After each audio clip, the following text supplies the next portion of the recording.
Adewale Ayuba Gba Ile Ẹjọ lọ lẹ́yìn tí ìròyìn kan jáde pé ó ti kọ ìyàwó rẹ̀ sílẹ̀ lẹ́yìn ọgbọ̀n ọdún tí wọ́n ti ṣe ìgbéyàwó látàrí èsì ìwádìí tó fi hàn pé òun kọ́ ló ní àwọn ọmọ rẹ̀. Ó ga o, àwọn èèyàn tó fi mọ́ ọ̀rẹ́ Lizzy Anjorin tẹ́lẹ̀ máa ń pe àkíyèsí gómìnà ìpínlẹ̀ Èkó pé kó rán àwọn ọlọ́pàá kí wọ́n wá gbé Lizzy Anjorin látàrí ohun tó sọ. Ẹ farabalẹ̀ kẹ́ wá nǹkan fìdílé kẹ́ gbọ́ àkójọpọ̀ ìròyìn yìí lẹ́kùnrẹ́rẹ́. Adewale Ayuba Gba Ile Ẹjọ lọ lẹ́yìn tí ìròyìn kan jáde pé ó ti kọ ìyàwó rẹ̀ sílẹ̀ lẹ́yìn ọgbọ̀n ọdún tí wọ́n ti ṣe ìgbéyàwó látàrí èsì ìwádìí tó fi hàn pé òun kọ́ ló ní àwọn ọmọ rẹ̀. Gbajúgbajà olórin Fuji ilẹ̀ wa Adewale Ayuba bínú tán o látàrí ìròyìn kan tó ń káàkiri orí ayélujára nípa rẹ̀ pé ó ti kọ ìyàwó rẹ̀ sílẹ̀ lẹ́yìn tó ṣe àyẹ̀wò ẹ̀jẹ̀ fún àwọn ọmọ rẹ̀ tí èsì àyẹ̀wò náà sì fi hàn pé òun kọ́ ni bàbá àwọn ọmọ náà. Ìyàlẹ́nu ńlá sì ni ìròyìn jẹ́ fún ọ̀pọ̀ ènìyàn nítorí pé gbogbo èèyàn ló mọ̀ pé ọmọ ọkùnrin olórin tí àwọn tiẹ̀ tún mọ̀ sí Mr. Johnson yìí kì í sábà dá sí àwọn sẹ̀rẹ̀rẹ̀ tó ń lọ láwùjọ. Tá a bá sì ń sọ̀rọ̀ nípa àwọn olórin Fuji tó mọ̀ wọn ara wọn tí wọn kì í fi bẹ́ẹ̀ sọ̀rọ̀ bẹ́ẹ̀ ni wọn kì í dá sí ohun tí kò kàn wọ́n tó jẹ́ pé jẹ́jẹ́ lọmọ Èkó wọn ń lọ. Ọ̀kan nínú wọn ni ọkùnrin olórin Fuji ni Adewale Ayuba. Ọkùnrin yìí dá yàtọ̀ láàrin àwọn onífújì yòókù. Ọlọ́tọ̀ ní tòun ọ̀tọ̀ ló máa ń fi ọ̀rọ̀ rẹ̀ ṣe nínú orin kíkọ àti nínú ìṣesí rẹ̀. Èyí ló jẹ́ kó jẹ́ ìyàlẹ́nu ńlá fún ọ̀pọ̀ ènìyàn nígbà tí wọ́n gbọ́ ìròyìn burúkú yìí nípa rẹ̀. Ṣùgbọ́n àgbà olórin Fuji yìí ti jáde láti sọ̀rọ̀ lórí ìròyìn yìí. Ó sì ní irọ́ pátápátá gbáà ní ìròyìn náà. Ó ní kò sí ohun tó jọ bẹ́ẹ̀ láàrin òun àti ìyàwó òun yìí. Àti pé ó jẹ́ ohun tó bani nínú jẹ́ pé ẹnìkan lè kàn fọwọ́ lukùn tí yóò sì gbé ìròyìn burúkú yìí jáde nípa ìdílé aláyọ̀ yìí. Tó sì ní òun ti gbáradì láti lọ sí ilé ẹjọ́ lórí ọ̀rọ̀ náà. Ohun tó ṣẹlẹ̀ ni pé lọ́sẹ̀ tó kọjá ní ìkànnì kan lórí YouTube tí orúkọ rẹ̀ ń jẹ́ Nigerian News gbé ìròyìn kan jáde. Inú ìròyìn yìí ni wọ́n ti sọ pé àgbà olórin Fuji yìí ká ìyàwó rẹ̀ mú pé ó ti ń fi ọ̀bẹ ẹ̀yìn jẹ òun níṣu láti ọdún tó ti pẹ́ wá lẹ́yìn tó ṣe àyẹ̀wò ẹ̀jẹ̀ DNA fún àwọn ọmọ rẹ̀ lábẹ́lẹ̀. Bẹ́ẹ̀ ni ìròyìn òfegè náà tẹ̀síwájú pé Ayuba ti kọ ìyàwó rẹ̀ tí orúkọ rẹ̀ ń jẹ́ Asuka Ego sílẹ̀ lẹ́yìn tó rí i pé òun kọ́ ni bàbá àwọn ọmọ wọn. Ìròyìn burúkú yìí ló padà ta sí Ayuba létí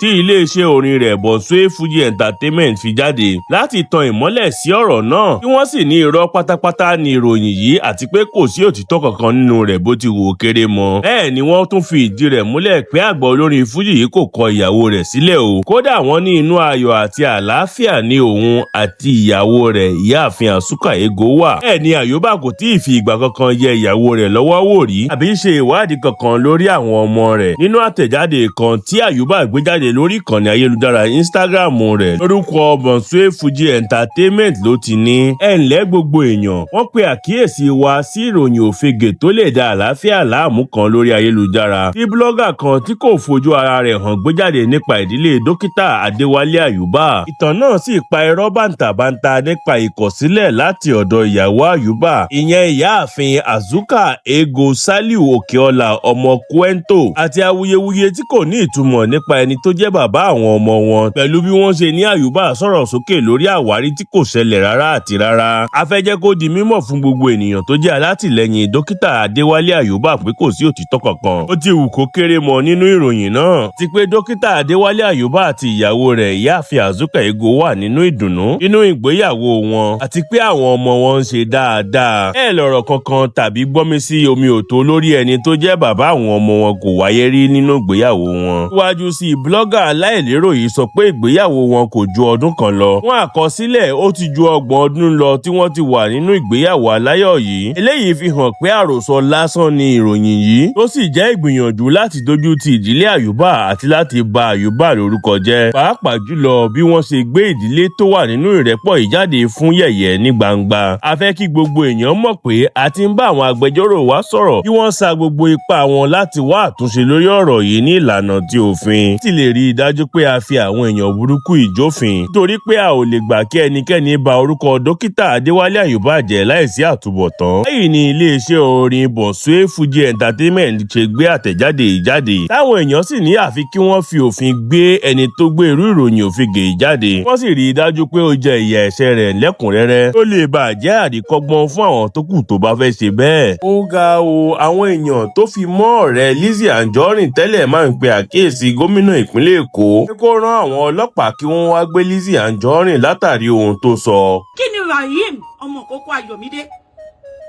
Kí ni ọmọ kókó ọmọ yẹn ò tí wọ 2 months kí ló ṣe fún Lizzy ẹ bá wa gbébi tí comment Ìyábọ̀ Òjó I stand for you this time because mo ti lọ kiri. You remember when I was working for Lizzy mo ti lọ kiri mo máa ń tẹ̀lé ẹ back to back ni mo lọ káàkiri mi ìrírí tó ti comment pé kó bàjẹ́ fún ọmọ Lizzy rí mi ìrírí tó ti comment ó wá lè wà nínú fake profile kó dẹ̀ wà nínú fake profile yẹn títí láíláí kó má lórí email mi ó wá lè wà nínú fake profile torí pé tí èèyàn bá ní tó bá jẹ́ pé yes ààyè èèyàn kíní ó ní jókòó sínú fake profile wà lórí face ẹ̀ ṣùgbọ́n Ìyábọ̀ Òjó kò tí ì rí àti rí bí tí Ìyábọ̀ Òjó kó wá ṣépè fáwọn ọmọ Lizzy ẹ jẹ́ á sọ tòótọ́ ẹ̀yin abiyamọ ẹ jẹ́ á sọ tòótọ́ ẹ̀yin abiyamọ ṣé Nigerian government rí Lizzy ni enough is enough àwa tá a bí ọmọ ó ti yẹ yín sí tá a gbé oyún tá a mọ bí oyún yẹn ṣe ọwọ́ ayé kan ẹsẹ̀ kan ọ̀hún la wà nígbà tá a fẹ́ bí ọmọ yìí ayé kan ẹsẹ̀ kan ọ̀hún báyìí la wà nítorí pé Priscilla ti bọ́ síta ó ti ṣe bí pé ọmọ yẹn easy fóun láti bí kó easy kókò du òun kankan ṣòun torí ẹ̀ ní Lizzy ṣe ń gbé ọmọ yẹn ṣépè nítorí pé wọn ṣó bí Priscilla ṣe bímọ nílé bọ́wọ́dù fún wa bó ṣe ń kígbe bó ṣe ń ké ṣé torí ẹ̀ ní Lizzy ṣe ń gbé ọmọ yẹn ṣépè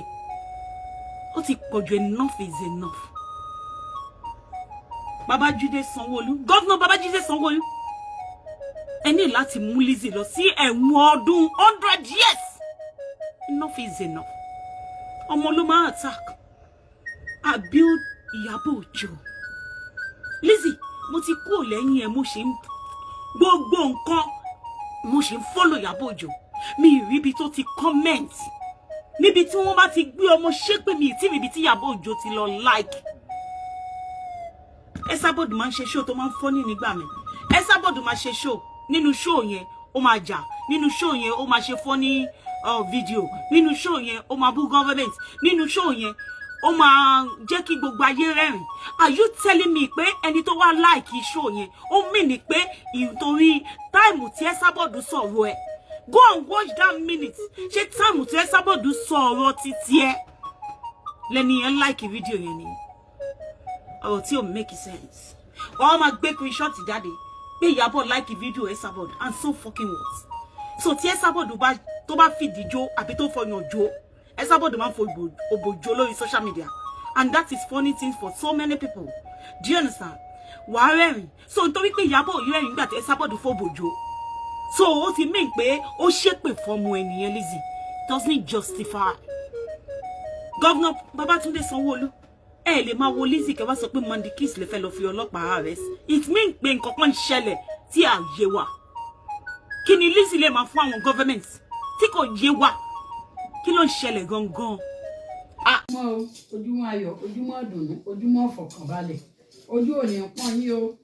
tọ́lójú owó ìpọ́n dàda kò sí epo ìtàyìn lórúkọ tá a mú sẹlẹ́dẹ̀ ìdárò ó ní ẹ̀ ní fìnira ṣayé níbi tójúmọ́ ti mọ́ ibi tílẹ̀ ti ń sú ibi tẹ́ ẹ ti ń sùn ẹ̀ ní jílé kú lọ́wọ́ o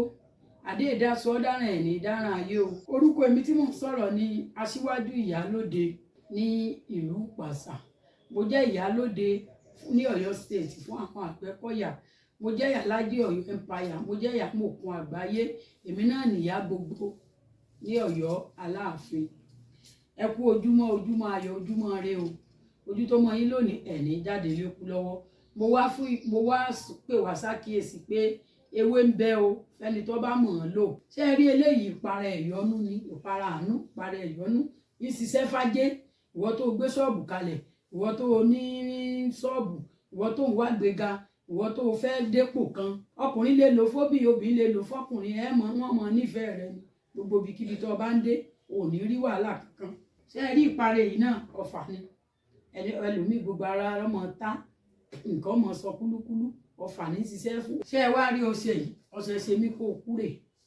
dèdè ń tọ́ ọba rò náà lọ́ọ̀gbà bọ́ bá ní kó kú ìwọ́n ní ó kù tọ́ ọba ní kíní kó ṣe ló ṣe ẹ̀ẹ̀mejì lóṣù lèèyàn á wẹ̀ nǹkan ń bẹ bí ẹ bá nìdé lòpin ìran àìrìn jìnnà ní òjò arábù kí ọ̀kẹ́rẹ́ béèyàn bá rẹ gbọ́ ọ̀kín yóò rí sọ́jà iye. Ẹ wá jẹ́ ń fún yín ní ẹ̀rọ ìbánisọ̀rọ̀ mi. Ẹ̀rọ ìbánisọ̀rọ̀ mi ní 080 59856632 lẹ́ẹ̀kan sí 08059856632. Orúkọ mi ní Ìyálóde Aṣíwájú Ìyálóde Ìpàṣà, Ìyálóde Àgbẹ̀kọ̀yà fún Ọ̀yọ́ State, Àyọ̀kẹ́ Olórìṣà, Aṣíwájú Ìyálóde. Àdúrà yín ó gbà o. Mo wà ní Ọ̀yọ́ Aláàfin. Kò sí gbogbo ibi tó bá ti ń bọ̀ láti gbogbo àgbáyé, tó bá ti dé Ọ̀yọ́ gangan bọ́ọ̀lẹ̀ Lówódé lọ́yọ̀ọ́, kó o gbé ọ̀kadà pé òun lọ ilé ìyá gbogbo lọ́yàgbẹ́ bọ́ ọ̀rọ̀ ọmọ ọdún 4 yóò mú ọ dọ́dọ̀ mi. Ẹ ní fìnira ṣayé o. Àdúrà yín ó gbà o.